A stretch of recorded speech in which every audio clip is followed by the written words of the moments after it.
Hello, everybody, porque eu só falo em inglês, tá bom? Então, olha só, gente, vou continuar aqui a série de vídeos sobre tipos de textos científicos e agora a gente vai entrar na parte dos textos que correspondem a projetos já executados. Então, são textos científicos que a gente, vamos dizer, seria a formatação final deles, depois que está tudo pronto, tá bom? Então, a primeira grande categoria aí é o artigo científico, tá bom? Eu diria que é o mais comum, que hoje em dia a maioria dos alunos, quando está desenvolvendo o TCC, já combina, normalmente isso é um acordo com o orientador, tá? Mas já combina com o orientador de fazer no formato de artigo científico, porque facilita a vida lá para o final, quando a gente pensa na publicação. E artigo científico, acho que eu botei 4 características importantes, tá bom?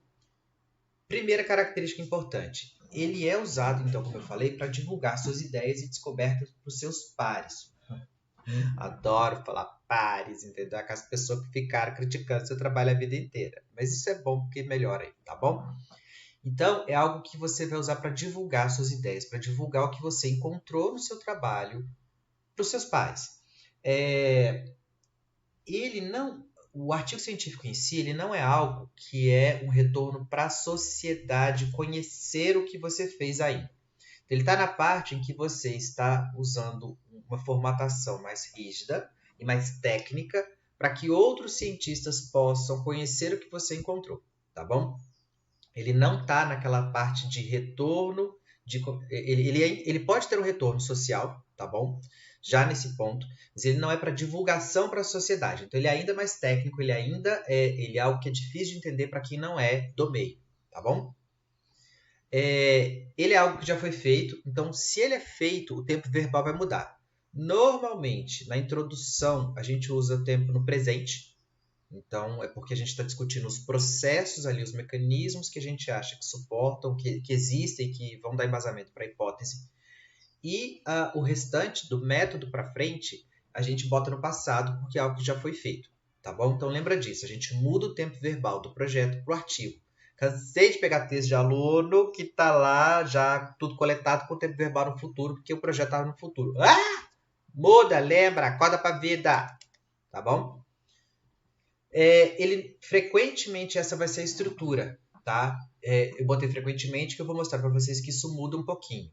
Mas vai ter lá o título, resumo, abstract in English, introdução, métodos ou material e métodos, resultados, discussão e referências. Isso é um modelão básico, mas alguns trabalhos vão quebrar um pouquinho a sequência, omitir alguma parte aí, eu vou mostrar para vocês as variações, tá? E a justificativa, em geral, ela vai ser mais específica do que o projeto. Por quê? Porque o projeto, normalmente, ele é uma coisa maior e o artigo ele é uma coisa mais fechada. Então, tende a ser um pouco mais específica. Mas ela não deixa de ser mega importante. Por quê? O artigo científico não é só submeter para uma revista e a revista publica. Na realidade, você manda para a revista, o editor da revista vai encaminhar, talvez, encaminhar esse artigo para que outros pesquisadores leiam e eles vão emitir um parecer, dizendo se eles acham que seu artigo deve ser aceito, se ele precisa de melhorias, se não faz sentido publicar, enfim. Emitir um parecer, que é a famosa revisão por pares. E eles também olham para a justificativa. Então, a justificativa ela continua sendo muito mega importante. Quando a gente pensa num TCC, por exemplo, ele tende a ser algo mais fechado também. Então, a justificativa dele fica parecida com a do artigo.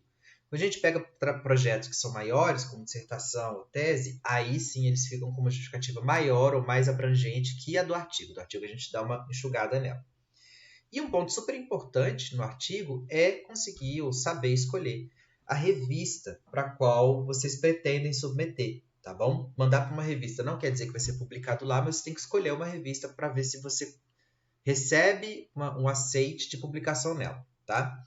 E aí, isso é um passo muito importante, gente, porque ela afeta o perfil do pesquisador que deve ler o seu trabalho, o grupo de pessoas, o tipo de trabalho que você faz. Então, para escolher a revista, normalmente a gente usa 2 critérios aí.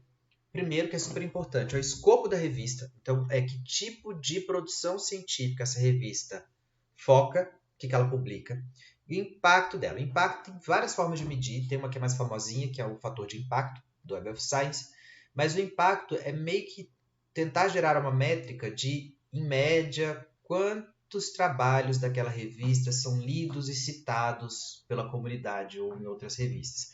Então, é o quanto essa revista tem potencial ou chance de ser lida por outros pesquisadores. No fundo, é isso que a gente está procurando.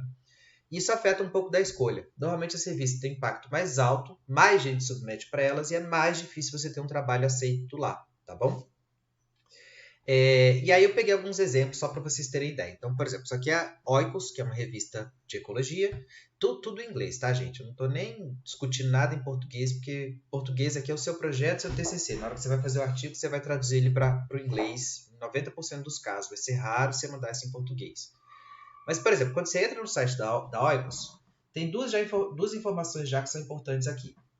Primeira que vocês precisam olhar, essa aqui, Aims and Scope. Por quê? Toda revista ela vai ter essa seção, que é objetivos e escopo da revista, em que ela tem um texto, ou um texto pode ser relativamente longo ou não, mas que ela vai descrever que tipo de trabalho está no escopo dela, que tipo de pesquisa ela foca a publicação, tá?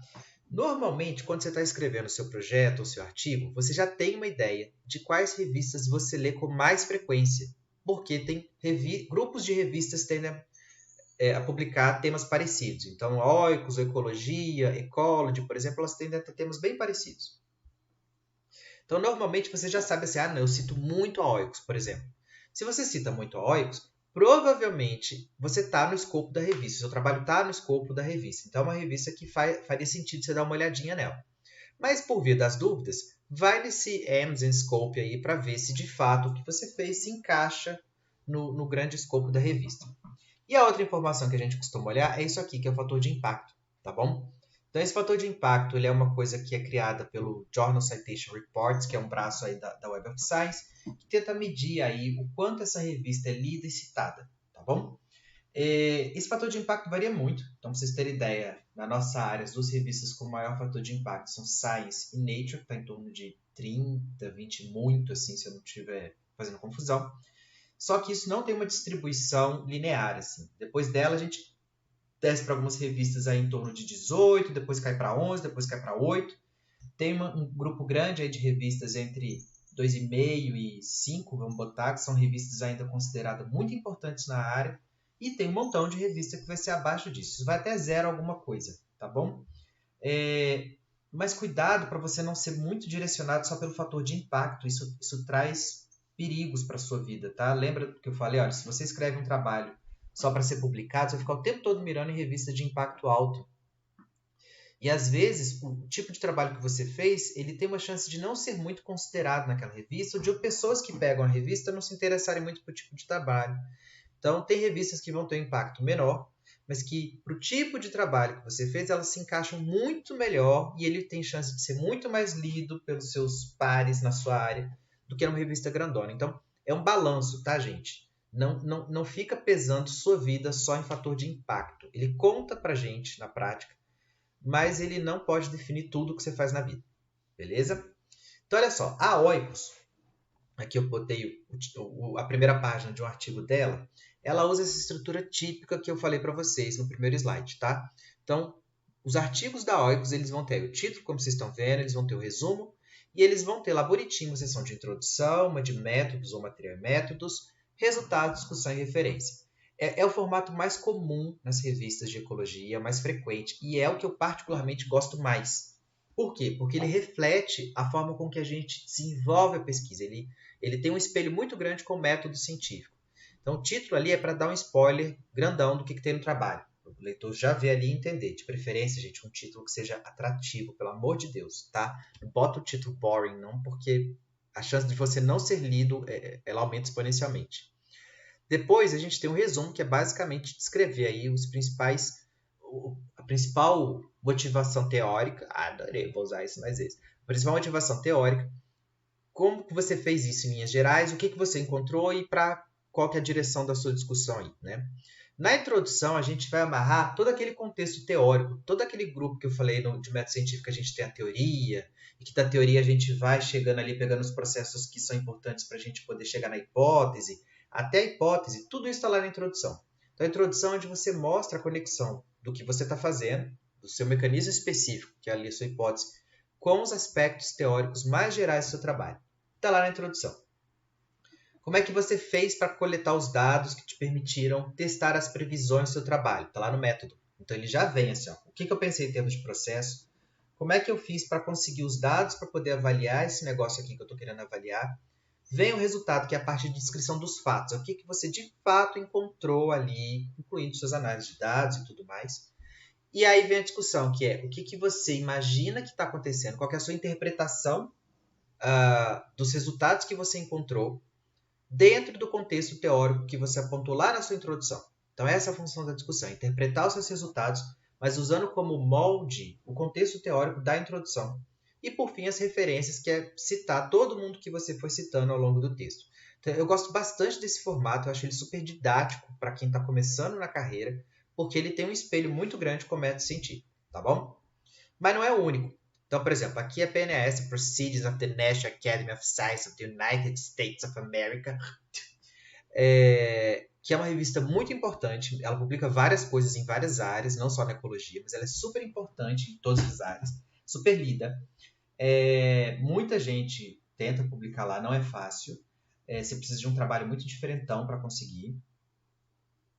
E aí, cuidado, porque as revistas, às vezes, elas procuram as coisas que são realmente diferentes por causa da mídia e não necessariamente quer dizer que o trabalho está muito bem feito, tá bom?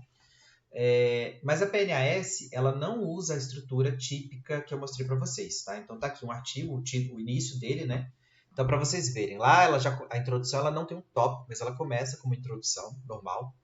Ela tem esse negócio que esse significance. O que acontece? Não só ela, como várias revistas de ecologia hoje em dia, elas estão tendo uma seção que é o significance statement, highlights, alguma coisa assim, que varia um pouco de escopo de revista para revista. Mas, por exemplo, aqui nessa, é como se fosse um micro resumo, mas voltado para divulgação científica. Uma coisa que, por exemplo, um repórter interessado em fazer divulgação científica, ele entenda de forma, então, menos técnica, mas sem perder rigor, o que aquele trabalho se propõe a fazer. Tá bom? Essa é a função dela. Tem outras revistas que não têm esse enfoque mais de divulgação, mas tem enfoque de dar um resumo do resumo. Então, é um micro resumo para quem está sem tempo de ler o resumo, por exemplo. Então, isso varia um pouco, tá? Mas ela vem com essa seção aí. E, além disso, a PNAS ela vai ter introdução. Da introdução, ela salta para os resultados, tá bom? Ela não tem, entre os resultados da introdução, uma seção de método. O que eu, particularmente, eu não sei por que eles fazem isso, eu não gosto. Porque quando você vai ler o resultado, ele fica com várias intrusões demoníacas do método nele. Então, eles dão um resuminho do método para apresentar um determinado resultado. Ou às vezes nem dão, e a gente não entende porque o resultado está lá. Mas minha hipótese é que eles fazem isso porque tem pesquisadores que eles estão mais interessados no resultado, sem avaliar o rigor do trabalho, se foi crível ou não. Que, de novo, eu pessoalmente não gosto muito, mas enfim, isso acontece. Tem revistas grandes que usam essa estrutura. Introdução, resultado, discussão. Aí vem uma seção de método, então ela aparece depois da discussão e depois vem referência.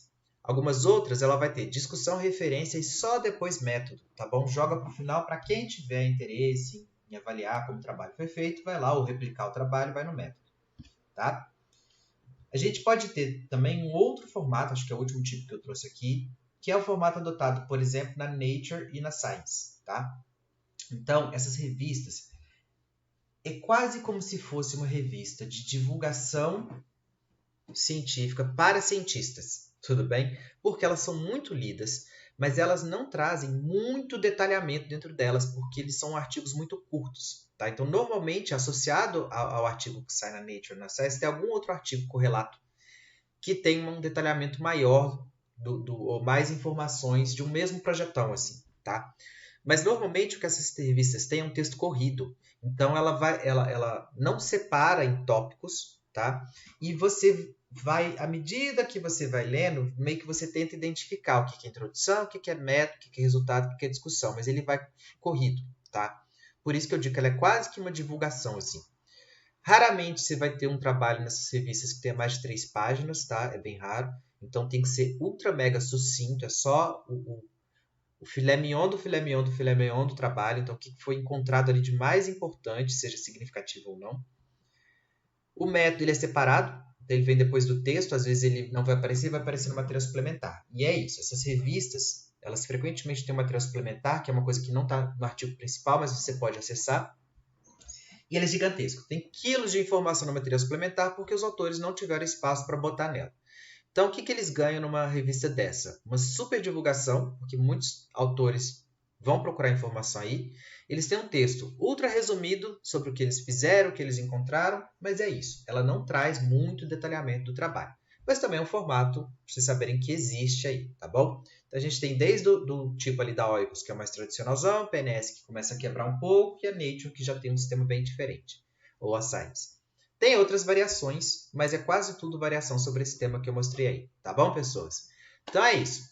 Fechei aqui nossa sessão de artigo científico e vou agora para o último bloco de vídeos em que eu vou discutir revisões e capítulos de livro para a gente fechar mais essa sequência maravilhosa aqui, tá bom? Thank you!